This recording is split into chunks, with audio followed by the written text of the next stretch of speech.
92ാം ജന്മദിനം ആഘോഷിക്കുന്ന നടൻ മധുവിനെ ആദരിച്ച് കേരള സംസ്ഥാന ചലച്ചിത്ര വികസന കോർപ്പറേഷൻ ചെയർമാൻ കെ മധുവും ചലച്ചിത്ര പ്രവർത്തകരും ചേർന്ന് നടൻ മധുവിന്റെ വീട്ടിലെത്തിയാണ് ആദരമർപ്പിച്ചത്.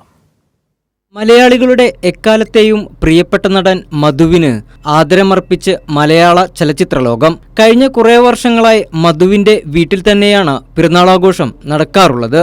ഇത്തവണയും വളരെ ലളിതമായാണ് പിറന്നാളാഘോഷം നടന്നത്. രാവിലെ മുതൽ വിവിധ സംഘടനകൾ നടൻ മധുവിന്റെ വീട്ടിൽ എത്തിയിരുന്നു. സംസ്ഥാന ചലച്ചിത്ര വികസന കോർപ്പറേഷൻ ചെയർമാൻ കെ മധുവും സംഘവും നടൻ മധുവിനെ പൊന്നാടയണിച്ച് ആദരിച്ചു.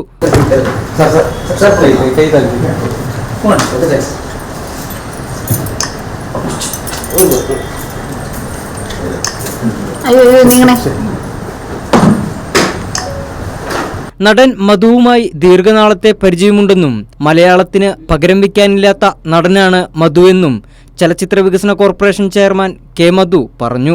സാറ് മലയാള സിനിമയുടെ ഒരു പുണ്യമാണ്, ഭാഗ്യമാണ്. ഞങ്ങളുടെ എല്ലാം ഒരു ഒരു ഗുരുസ്ഥാനീയനല്ല, ഗുരുവാണ് മധു സാർ. അദ്ദേഹത്തിന് ഈ പ്രായത്തിലും ഇങ്ങനെ നല്ല ഓർമ്മശക്തിയോടും സന്തോഷത്തോടും ജീവിക്കാൻ കഴിയുന്നത് അദ്ദേഹം ചെയ്ത മുൻജന്മ സുഹൃതം. എന്തായാലും മലയാള സിനിമയുടെ ചരിത്രം എടുത്തു നോക്കിയാൽ മധു സാർ എന്ന് പറയുന്ന വ്യക്തിക്കുള്ള സ്ഥാനം വളരെ വളരെ വലുതാണ്. തിരക്കഥാകൃത്ത് ചെറിയാൻ കൽപ്പകവാടി, കെ സുകുമാരൻ, സംവിധായകൻ MA നിഷാദ് തുടങ്ങിയവർ ആദരിക്കൽ ചടങ്ങിൽ പങ്കെടുത്തു. കൈരളി ന്യൂസ്, തിരുവനന്തപുരം.